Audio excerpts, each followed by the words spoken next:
Welcome back to Nature Labs and our coverage of the 2025 Canadian federal election. Now, I want to talk a little bit about ideology. We've talked about this in social studies, we talked about this in the pre-election video that we made for your classes, but I think it's worth bringing up again tonight because one of the driving forces behind Pierre Poilievre's increased vote share and seat count, at least at this early stage, is of course not just because of his messaging, but also because of the collapse of the NDP. Now, if you've watched our videos, you know what that means. The NDP, although on the left side of the political spectrum, traditionally have been associated with labor issues. But as the NDP has tried to be kind of all things to all people, tackling social justice issues, the environment, and being the party of labor, their vote has begun to splinter a bit, at least federally. Provincially, a different story, but federally, it's begun to splinter. And tonight, as we're seeing, their vote share has collapsed, their seat totals are going down, they might lose official party status. Now, most people think that the NDP vote would migrate over to the Liberals. And now that's certainly been the case. It's helped the Liberals get to an extraordinarily high vote percentage as a whole, even if not as efficient as in past elections, as we discussed in our last video.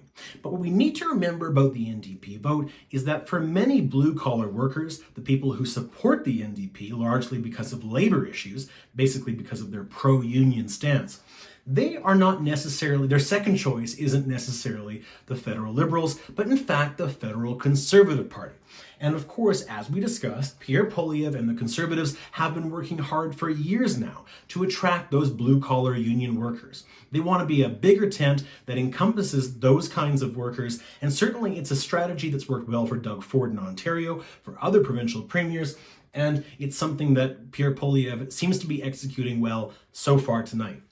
So as the NDP vote has collapsed, it's not all gone to the Liberals. And certainly in some of the areas around the what's called the 905 region, as we discussed earlier, those suburban ridings that ring around the city of Toronto, in a lot of cases there and in southwestern Ontario, the blue-collar worker pro-union vote that traditionally has parked with the NDP seems to not only be swinging to the Liberals, but in many cases is swinging to Pierre Poilievre's Conservatives, and that's why their vote totals are as high as they are. So this is a perfect example of how our political ideological spectrum is kind of morphing from this left-wing versus right-wing idea to the kind of the emerging trend of populism versus globalism.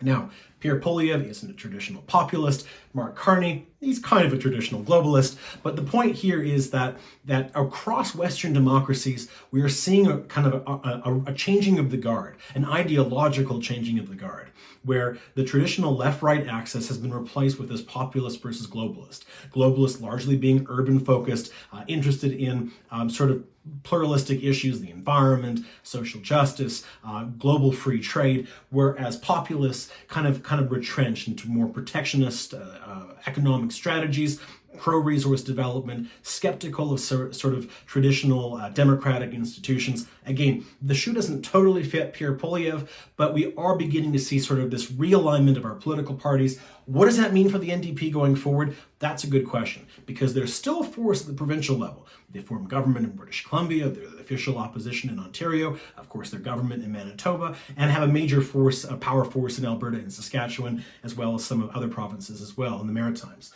But on the federal level, there might be a hard rethink about what the purpose of the party is, who their voter base, in fact, is going to be going forward, and of course, a better understanding of the political landscape, that all of their votes, when we see in polls start to shift, doesn't mean that they'll shift necessarily to another progressive party, as has been the traditional thought process when you have a left-right axis, but in fact can shift from the left all the way over to the right because of that new populist globalist dynamic. So something to consider as we watch the returns come in, and of course that directly plays into what you're learning in social studies.